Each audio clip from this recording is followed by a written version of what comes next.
ሰላም ወደ አድማጮቻችን ማንቸስተር ዩናይትድ ወደ ድል ተመልሷል። ክሪስታል ፓላስ ሜዳ ሴልኸርስት ፓርክ ላይ ወሳኝ የሆነውን 3 ነጥብ ዩናይትዶች ይዘው ተመልሰዋል። በጣም አጣብቂኝ የነበረ ጨዋታ ነበር። ሁለት የተለያዩ አጋማሾች፣ በመጀመሪያው አጋማሽ ደካማው ዩናይትድ፣ በሁለተኛው አጋማሽ የተሻለ እድሎችን ለመፍጠር የሚሞክር ዩናይትድ አይተናል።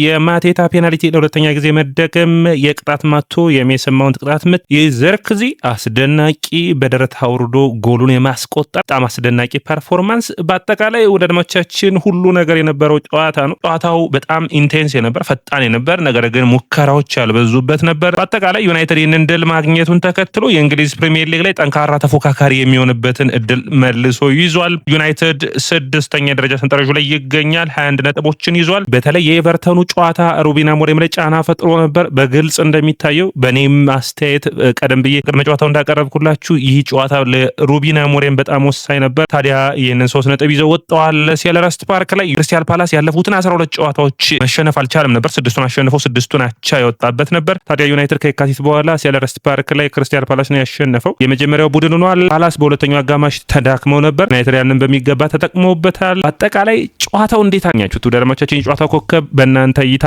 ማን ነበር? በኔ እይታ እንግዲህ ጎል ስላስቆጠሩ ከማውንትና ከዘርክዚ መምረጥ ነው የሚቻለው። ካዝሜሮ ሙሉ 90 ደቂቃ ጥሩ ፐርፎርም አድርጓል። እነዚህንና ሌሎች ነጥቦችን እናነሳለን። ወደረማቻችን ይህ ስፖርት ነው። የስፖርትን ላይክ፣ ሼር፣ ኮሜንት፣ ሰብስክራይብ ማድረጋችሁን አትርሱ። የእናንተን አስተያየትና ኮሜንት የምጠብቅ ነው የሚሆነው።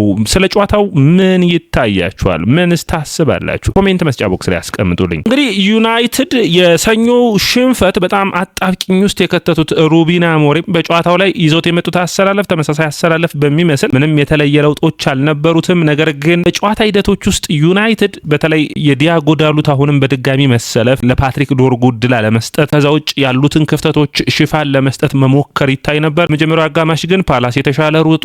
ፓላስ እድሎችን ለመሞከር ሞከሩ። በተለይ በመጀመሪያው አጋጣሚ ካዝሜሮ ያጋጠመው እድል ጥሩ ነበር። ለመጀመሪያዎቹ 30 ደቂቃዎች በሁለቱም ቡድኖች በኩል የተለየ ሙከራዎች አልነበሩም። ሌኒሮ ለፍጹም ቅጣት ምቱ መገኘት ስህተቱን ሰርተዋል። ዮሮ እንግዲህ ባለፈው ሳምንት ዱዋንስ ቤሪሃል ላይ ግልጽ ስህተትን ሰርቶ ነበር። በድጋሚ ሁለተኛ ስህተት ማለት ነው። ማቴታ ፍጹም ቅጣት ምቱን አስቆጠረ። ፍጹም ቅጣት ምቱ በድጋሚ እንዲመታ ፊፋ በህጉ መሰረት ማለት ነው ሁለቱ እግሩን ስለነካው ድጋሚ ሞከረ። ድጋሚ ማስቆጠር ቻለ።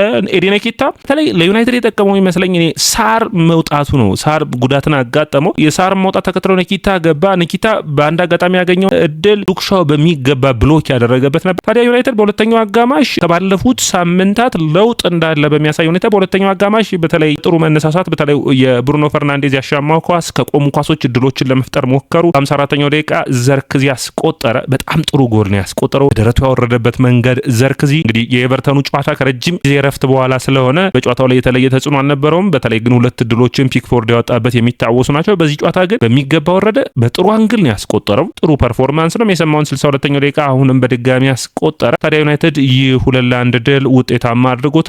ዩናይትድ በመከላከሉ ረገድ ጥሩ ቡድን ነው ከስህተቶቹ በስተቀር። ዩናይትድ ስህተቶችን እየሰራ ነው ጎሎች የሚቆጠሩበት እንጂ ስህተቶችን መቀነስ የሚቻል ከሆነ ከመከላከል ቅርጽ አንጻር ጥሩ ፐርፎርማንስ ነው። ዩናይትድ ብጣት የተሞላበት ቅጣት ምት ነው። በተለይ በዚህ ጋር የብሩኖ ፈርናንዴዝ እና የሜሰን ማውንት ሁኔታ በጣም የሚደንቅ ነው። ዲን ሄንደርሰን እንግዲህ ተከላካዮችን እያስተካከለ ባለበት ሰዓት ነው ለዳኛው ፍቃድ ሰጥቶ ጎሉን ማስቆጠር የቻሉት። ጥሩ ሁኔታ ነው። እንግዲህ ለዩናይትድ ይህ ድል በምንም አይነት መንገድ ይምጣ ዩናይትድ 3 ነጥቡ ውጤት ቡድንን ይገነባልና ያ የሚያስፈልጋቸው ይመስለኛል። ምክንያቱም እነዛን እድሎች መጠቀም የምትችል ከሆነ ውጤታማ የምትሆነው። ብሪያን ምቤሞ ዛሬ ደከም ያለ ብቃትን ያሳየው፣ ነገር ግን ሁሌም ሩጫዎቹ ሙከራዎቹ ነበሩ። አማድ ዲያሎ ጥሩ ጥረቶች ታይቷል። ካዝሜሮ ግን ይህ ተጫዋች በ33 ዓመቱ ለዩናይትድ ጥሩ ስራን እየሰራ ያለ የአማካይ መስመር ተጫዋች ነው። ቅርጽ ቡድኑን ሲያስይዝ ይታያል። ከቆመ ኳስ ለዩናይትድ አስፈሪ ተጫዋች የሚመስለው እሱ ነው። ይህ ውጤታማነቱ እንግዲህ በጣም የሚያስፈልግ ይመስለኛል። ታዲያ በአጠቃላይ ዩናይትድ በጨዋታው ሂደቶች ውስጥ ያሉትን ሁኔታዎች መቆጣጠር መቻሉ በተለይ በኔ እይታ ዛሬው ዩናይትድ ውስጥ ጥሩ ድል የሚመስለኝ 2-1 አስጠብቀው የወጡበት መንገድ ነው። ዩናይትድ ትልቁ ችግር በዘንድሮ ውድድር ዓመት ውጤቶችን ለማስጠበቅ ነው። በዚህ ጨዋታ ግን ውጤቶችን አስጠብቀዋል። ያ ውጤታማ የሚያደርገው ነው የሚሆነው። ሌላኛው እንግዲህ የማርቲኔዝ ከጉዳት መመለስ ነው። ጥሩ ሁኔታን የሚያመጣ ይመስለኛል። ማርቲኔዝ ባለፉት 8 ወራት በሚባል ሁኔታ በጉዳት 9 ወራት የሚደርስ በጉዳት አልነበረም። አሁን ከጉዳቱ ተመልሷል። ይህን ተከትሎ እንግዲህ የመከላከል ቅርጹ ሉክሻው ረፍት የሚያገኝ ይሆናል ማለት ነው። በማርቲኔዝ መመለስ ማርቲኔዝ ሽፋኖችን በሚገባ መስጠት የሚችል ነው። ኳሱ ከኋላ በሚመሰረትበት ጊዜ ዩናይትድ በመልሶ ማጥቃት በቀጥተኛ ማጥቃት ውጤታማ እንዲሆን እንዲሆን የሚያደርገው ነው የሚሆነው የማርቲኔዝ መመለስ። ያ ደግሞ በተለይ በግራ መስመር ላይ ያለውን የመከላከል ቅርጽ የተሻለ እንዲሆን የሚያደርገው ነው የሚሆነው። እንግዲህ ዩናይትዶች ከማጥቃት ከነፃ የጎል እድሎችን የመፍጠር ሂደቶች አይታዩም። ነገር ግን የፓላስ ተከላካይ መስመሩ ዳድማቻችን በፕሪሚየር ሊጉ ጠንካራ የሚባል ቡድን ነው። 9 ጎሎች ብቻ ነው የተቆጠሩባቸው። አሁን ዩናይትድ 2 ጎሎችን ሲያስቆጥርባቸው 11 ጎሎች የሚሆን ነው። ስለዚህ ይህ ጥሩ እድል ነው። ካዝሜሮ እንደገና ድጋሚ ተወለደ ወይስ ድጋሚ እድል አገኘ ማለት እንችል ይሆን? ምክንያቱም በዚህ ሜዳ ላይ በኤሪክ ቴን ሃጉ ማንቸስተር ዩናይትድ 4-0 በፓላስ በተሸነፈበት ጨዋታ ላይ በተለይ የጂሚ ካራገር አስተያየት የምናስታውሰው ነው አይደለም? እግር ኳስ ከመተዋ በፊት አንተ ቀድመ ተው የሚል አስተያየትን ሰጠው ነበር። እግር ኳስ በጣም በሚያሳዝን ሁኔታ ደካማ ብቃት ያሳየበት የማዕከላካይ ሆኖ ተሰልፎ ማለት ነው። ካዝሜሮ ከዛ በኋላ ግን አሁን 33 ዓመቱ ላይ ይገኛል። 56 ጨዋታዎችን ለዩናይትድ አድርጓል። ካለፉት 4 ጨዋታዎች ፓላስን ገጥመው 3ቱን ተሸንፈው ነበር ዩናይትዶች። ይህ ድል በፓላስ ላይ የተቀናጁት ጥሩ ድል ነው ብዬ አስባለሁ። ነገር ግን አሁንም የሩበን አሞሪም ችግር ተከታታይ ድሎችን አለማምጣት፣ ስብስቡ ውጤታማ ሆኖ አለመቀጠል፣ አሁንም በጨዋታ ይዘት በኩል ለውጥ የለም። የኔ አስተያየት ሩበን አሞሪም አሁንም ተመሳሳይ የሆነ ሂደት ተመሳሳይ የሆነ ድርጊትን እየቀጠሉ ነው የሚገኙት። በተመሳሳይ ድርጊት ደግሞ አዲስ ውጤት መጣ አይችልምና እዚህ ላይ ትልቅ ሂደቶችና ትልቅ ሁኔታዎችን ማስተካከል የሚጠበቅባቸው ይመስለኛል። ሌላኛው እንግዲህ እንደ ቡድን የሌኒ ዩሮ የዩናይትድ በጨዋታው ላይ እንግዲህ ዮሮም ማቲያስ ዴሊትም ስህተቶችን ሰርተዋል። ነገር ግን የሌኒ ዩሮ ስህተት ነው ጎል የሆነው። ስለዚህ የባለፈው የዱዋንስቤሪ ያለ የሚሰራው ስህተት እንዳለ ሆኖ ማለት ነው። ሌላኛው መነሳት የሚጠበቅበት ነጥብ ብዬ የማነሳው የዴሊት ስህተት እንግዲህ በኩሻው በሚገባ ሽፋንን ሰጥቶ ውጤታማ ሆኗል። ዩናይትድ አሁንም ብዙ ነገር መስተካከል ያለበት ነው። ሩበን አሞሪም እነዚህ አይነት ወጣ ገባ ያለ ውጤት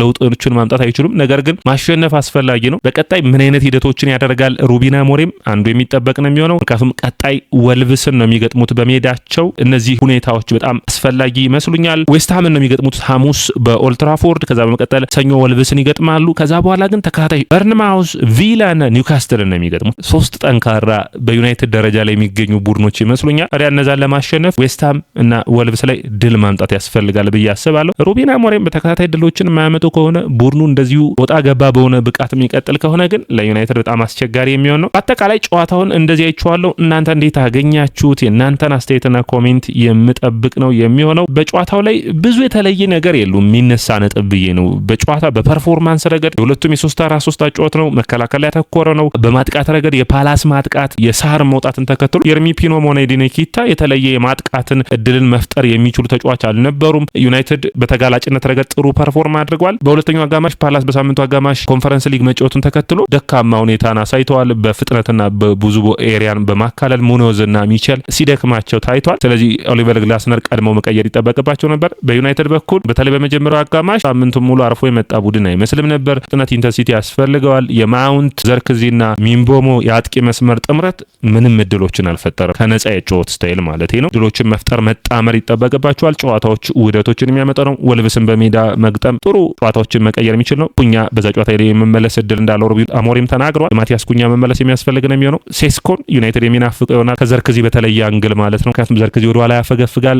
ሴስኮ ተከላካዮችን ለጥጦ ለዩናይትድ እንዲይዙ የሚያደርግ ነው የሚሆነው። ብሩኖ ፈርናንዴዝ አሁንም እድሎችን መሞከሩ ይታያል። ነገር ግን አምቢሺየስ የሆኑ ለዘርክዚ አጥቂዎችን ያለመለየት ባህሪ፣ ለሴስኮ የሚሆኑ ፓሶችን ለዘርክዚ መላክ። ምክንያቱም ዘርክዚ በረጃጅም ስፔሶችን ሰጠው የሚሮጥ አይነት አጥቂ አይደለም። ፓሱን ይዞ የሚቆይ አጥቂ ነው። ስለዚህ እዛ ላይ ሜቢ በኔ እይታ ዘርክዚን የምጠብቀው ኩኛና ሚንቦሞ ጋር ጥሩ ጥምረት ሊፈጥር ይችላል። ምክንያቱም ኩኛ ጀርባው ሊሮጥለት ይችላል። አሁን ግን ያለ ኩኛ ዘርክዚ ብቻውን የተለየ ተጽዕኖ ሊፈጥር የሚችልበት እድል አይኖርም። ማውንት ወጣ ገባ ያለ ብቃት ነው። የተለየ ሁኔታ የለውም። አሁንም በአማካይ መስመሩ አማካኙን በሚገባ ያግዛል። ያን በቸልሲ ብናውቀው ማውንት የተለዩ ድሎች የሚፈጥረውን ማውንት እያየን አይደለም። ታዲያ ዩናይትድ ምንድነው በደካማ ብቃትም ወሳኝ 3 ነጥብን ማረጋገጥ ነው። ድል ቡድንን ወደ ተለያየ አይነት መንገድ ያግዘዋልና በተለይ ደግሞ የእንግሊዝ ፕሪሚየር ሊግ የደረጃ ሰንጠረዡ በፍጥነት የሚለዋወጥ ስለሆነ እዛ ላይ ዩናይትድ ወሳኝ የሆነውን 3 ነጥብ ማግኘቱ አስፈላጊ ነው ብዬ አስባለሁ። ያንን ደግሞ በሚገባ አከናውኗል። ቀጣይ ጨዋታና ቀጣይ ድል ይህንን ማስቀጠል የሚያስፈልግ ይሆናል። በድማቻችን የያያ ስፖርት ነው። የያያ ስፖርትን ላይክ፣ ሼር፣ ኮሜንት፣ ሰብስክራይብ ማድረጋችሁን አትርሱ።